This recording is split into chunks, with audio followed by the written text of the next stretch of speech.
कापसाच्या गादीवर झोपणं पूर्वी लोक पसंत करायचे, पण आता असा समज झालाय जेवढी महागडी गादी तेवढी आपली पाठ व्यवस्थित राहू शकते, मणका सरळ राहू शकतो. हे कितपत खरं आहे? खरं आहे. हां, खरं अगदी आहे. खरं आहे. काही गोष्टी तुम्हाला महागड्या घेणं आवश्यक आहे. म्हणजे उदाहरणार्थ बूट महागडे घ्या, गादी महागडी घ्या. ह्या 2 गोष्टी इम्पॉर्टंट आहे आपल्याला. कपडे महागडे नाही घेतले तरी चालणार आहेत.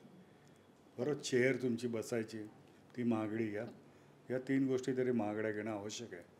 आता सगळ्यात इम्पॉर्टंट तुम्ही कापसाची गादी, जी पूर्वीची कापसाची गादी असायची तशी आता बनत नाही. बरोबर. त्यामुळे तुम्ही कापसाच्या गादीवर झोपले की तुमचा मणका त्यामध्ये बुडतो, अक्षरशः बुडतो, म्हणजे असा खड्डात जातो आतमध्ये. त्यामुळे त्याला काही शेप नसतो. त्यामुळे कापसाची गादी योग्य नाही आहे. किंवा असेल चांगल्या कापसाची तर नीट पिंजारून घ्यायला पाहिजे त्याला रेग्युलरली. हार्ड बेड, जे आजकाल खूप ऑर्थोपेडिक बेड चांगले निघालेले आहेत, फोमचे बेड घेऊ नयेत. हां, कॉयरचे बेड आता मिळत नाही आहेत, पण आता खूप चांगल्या चांगल्या कंपनीज आहेत की ज्यामध्ये आपल्याला बेड्स मिळतात. म्हणजे साधारण जर चांगला बेड आपल्याला जर घ्यायला गेलो स्पाईनसाठी जो उपयुक्त, तो 30,000 पासून सुरू होतो. 5 ते 10-15 हजाराचे जे बेड असतात त्यामध्ये त्या प्रकारची क्वालिटी फोम किंवा क्वालिटी मटेरियल टाकलं जात नाही. त्यामुळे त्याकडे खर्च करणं मी तर म्हणेन की योग्य आहे. पण जर तुम्ही आत्तापासून तुम्ही लहान मुलांना जर सवय लावली खाली झोपायची, तर त्यांना आयुष्यामध्ये पूर्ण, जर ते म्हातारे झाले तरीसुद्धा ते खाली झोपू शकतील. आत्ता म्हातारे झाल्यानंतर तुम्ही प्रयोग नका करू खाली झोपायचा.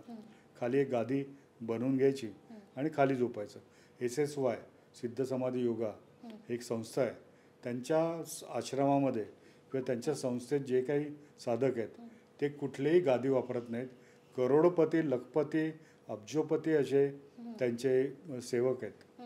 हं, म्हणजे जर तुम्ही कुठली बॅग वापरता तर बॅगेटची मालकीन ती गादी खाली झोपते.